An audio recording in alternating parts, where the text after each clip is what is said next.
Bonjour, je suis content de te retrouver. Je suis content, c'est Belrix. Aujourd'hui, on va voir une croyance limitante qui empêche plein d'entrepreneurs qui seraient sûrement très intéressants, qui s'épanouiraient et qui restent à crever, à agoniser dans leur boulot parce qu'ils ont peur de se lancer, parce qu'ils pensent. Mais avant de te donner, bon, allez, je te la balance tout de suite, parce qu'ils pensent qu'il faut avoir beaucoup d'argent, il faut emprunter, investir beaucoup d'argent pour démarrer un business. C'est faux. C'est archi faux, je vais te dire ça dans cette émission. N'hésite pas, si ça t'intéresse. Si tu n'es pas encore abonné, je m'appelle Belrix. N'hésite pas, on parle beaucoup d'entrepreneuriat en ce moment, d'investissement, de web marketing, de vente. On parle aussi, si ça t'intéresse, d'investissement locatif. Mais si c'est l'investissement locatif en ce moment, malheureusement, j'en parle pas beaucoup. Donc tu vas t'inscrire dans un cursus IMO et comme ça tu pourras le suivre. Tu auras beaucoup de contenu, tu vas apprendre plein de choses. N'hésite pas à t'abonner, sinon, n'hésite pas à t'abonner même si ça t'intéresse pas à l'entrepreneuriat. Et je commence parce que je suis trop pressé de te parler de ça. Il y a plein de personnes qui me disent, Belrix, j'ai pas tes, enfin, je vais pas lui lire, j'ai pas ton cran. Je me vois pas quitter un emploi bien payé pour commencer from scratch. Parce que les gens, ils pensent qu'ils sont encore à l'ère industrielle. Ils n'ont pas su, ou ils ne savent pas, d'où l'intérêt de se former. Ils n'ont pas lu le livre de Robert Kiyosaki, le cash flow cadran. Alors, tu m'excuseras, je commence à être fatigué, mais le Père riche, Père pauvre numéro 2, le deuxième livre qu'il a sorti, ils n'ont pas lu et ils n'ont pas vu qu'on est à l'ère de l'information.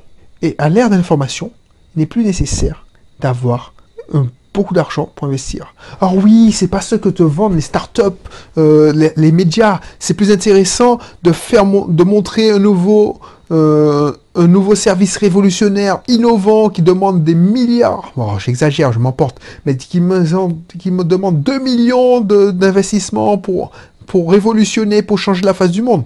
C'est pas intéressant de montrer le pauvre petit forerunner Belrix qui vend ses e-books, qui vend ses formations en ligne, qui se débrouille très bien, mais bon, ça fait pas rêver, tu crois, tu fonces bien. En plus, le mec, il est perdu en Martinique maintenant. Donc, encore, s'il était à Lyon, on pourrait prendre un train, mais là, non, il faut que ce soit extraordinaire. Il faut qu'on fasse rêver les gens. Les médias, c'est comme ça. Donc, ils préfèrent montrer et mettre sous les projecteurs des gens qui sont qui ont créé leur start-up, qui sont des pépinières d'entreprise, qui ont besoin de business angel, de capital risque. C'est faux. Oui, mais c'est pas la majorité. Si tu lis le livre Startups, la startup de $100, 100 startup, tu vas voir qu'il y a une multitude de personnes qui ont fait des micro-business et qui ont démarré avec moins de 100 euros. Pourquoi? Parce qu'ils ont fait le bootstrap, la technique du bootstrap que je t'ai déjà parlé. Mais attends, je recherche le livre, parce que ça me fait chier de parler d'un livre que...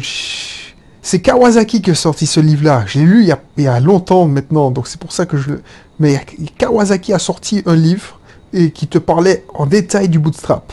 Donc, cherche sur Kawasaki, c'est un asiatique, mais c'est un américain d'origine asiatique, et tu verras... pourquoi je te dis que c'est un asiatique, c'est pour que tu le reconnaisses sur la pochette du livre. Donc voilà, je te donne le livre parce que c'est trop intéressant, trop intéressant. Et voilà, donc il faut que je retrouve mes fiches de The Art of Start, l'art de commencer. Ça a été traduit en français, hein, c'est un best-seller quand même. Donc c'est Kawasaki qui a sorti ça. D'ailleurs, Kawasaki, bon, je m'éloigne. Donc, The Art of Start, c'est l'art de commencer. C'est là qu'il parle de la technique du bootstrap. Et si j'avais lu ce livre, tu te rends compte, un investissement de 15 euros. Alors, je dis ça tout le temps, à longueur de journée, mais c'est pas... Comme on dit, c'est l'ère de l'information. Tu peux avoir des mines d'informations presque gratuitement. Moi, je te donne des mines d'informations, sans prétention, hein, mais il me semble que je te donne des informations qui peuvent te faire gagner beaucoup de temps avec beaucoup d'argent. Donc, je te donne des mini informations gratuitement. Donc, si tu prends le temps de les écouter, tu vas faire beaucoup. Donc, et je te donne mes livres que je lis. Donc, Startup, $100 Startup et Art of Start. Waouh, c'est de la balle. Donc, tu sais pourquoi je te dis ça? Parce que il y a une croyance limitante que tu dis, bon, voilà, il y a deux croyances limitantes qui freinent les gens. L'idée, on en a parlé, et puis l'argent qu'il faut. Mais moi, j'ai commencé Ubisoft Team avec 650 euros. 650 euros, dont 500 euros de frais d'enregistrement. Ça m'a fait mal. C'est-à-dire que les 100 euros, 150 euros, c'était juste pour payer mes frais d'héberge. Bon. Et puis, j'ai fait la connerie de prendre... Alors, je sais pas si c'était 500 euros, mais j'ai fait la connerie de faire payer 200 euros à l'INPI. D'ailleurs, il faut que je me pense à me rabonner parce qu'en fait, les 10 ans de Ubisoft Team. Donc, il faut que je me pense à me réabonner parce que je perds mon... Oh, je devrais pas dire ça trop tard. Parce que je perds la... Je dis des conneries, mais bon, franchement, je m'en fous. Voilà, quoi. Bref. Du coup, j'ai commencé avec que dalle. Alors, oui, j'ai des talents de développeur, mais tout le monde est expert en quelque chose. Donc, effectivement, j'avais codé mon site moi-même, j'ai pas payé. Mais voilà, tu peux commencer avec que dalle. Que dalle. J'ai déjà parlé du Bootstrap où je te dis oui, si tu veux ouvrir un restaurant, ben, deviens chef à domicile et tu fais ta cuisine, tu te fais connaître et puis après, tu peux faire un restaurant. Tu es kiné, eh ben, avant de prendre ton local et manger du pain sec et de l'eau pour l'avoir vécu avec mon épouse, ben, fais des consultations à domicile. Voilà. Donc, ça, c'est une croyance limitante de malade. Tu vois, il n'est pas nécessaire d'emprunter ou d'investir beaucoup d'argent. Je te donne des exemples de... Il n'y a pas que mon exemple. Si tu lis le livre La Startup à 100 $, ah bah, tu trouveras... C'est que ça. Les cas d'études, c'est que ça. Des entrepreneurs, des micro-businesseurs, parce qu'ils appellent comme ça, les micro-entrepreneurs qui ont des business à 6 chiffres. Alors que l'investissement de départ, c'était moins de 100 $. Et moi, j'aurais pu dépenser moins de 100 $. J'ai pas fait... Bon, en même temps, je voulais avoir une SARL. Mais j'aurais pu partir avec moi, parce que à l'époque, j'avais payé à l'époque 50 € l'hébergement chez OVH, et puis c'est tout. C'était ça qui m'intéressait. Après, le reste, j'avais gagné 75 € de Google AdWords, donc, enfin, j'avais gagné. On m'avait envoyé ça par la poste, parce que à l'époque, Google AdWords cherchait à vampiriser tout le monde. Donc voilà, quoi. Donc réfléchis à ça. Donc ne te laisse pas bloquer. Sauf si tu me dis oui, je veux faire une start-up. À ce moment-là, ah ben, bon courage, quoi. Parce que le taux de réussite d'une start-up, c'est minime.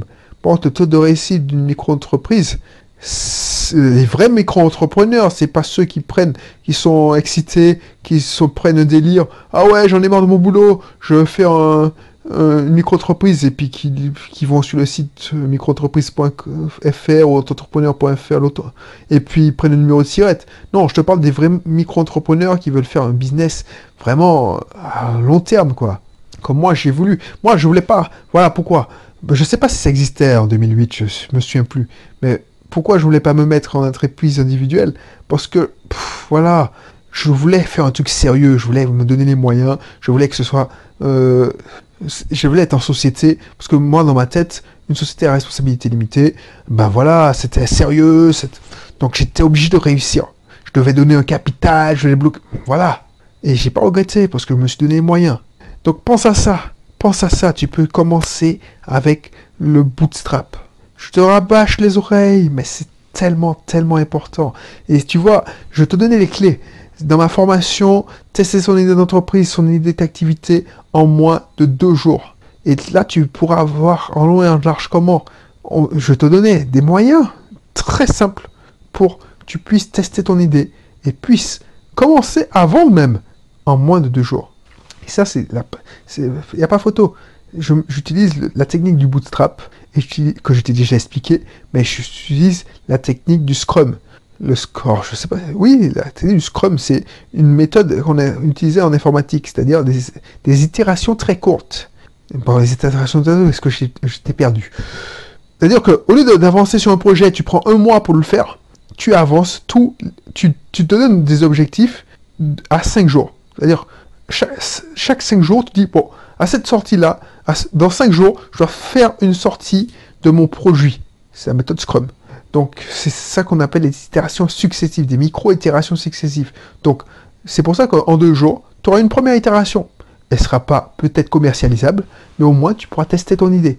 C'est pour ça qu'on va travailler. Donc, n'hésite pas à t'inscrire. Je te mettrai aussi mon atelier business en ligne pour que tu puisses, si tu veux développer ton activité, ça c'est plutôt ceux qui sont déjà en entreprise et qui veulent développer, donner un coup de boost à leur activité. Donc, je mettrai aussi business en ligne auto où tu pourras louer les services de mon usine à contenu. Voilà. Je te laisse. Ça a été un plaisir d'avoir partagé ça avec toi. Je te dis à bientôt et puis je te donne rendez-vous pour un prochain numéro. Allez, bye bye.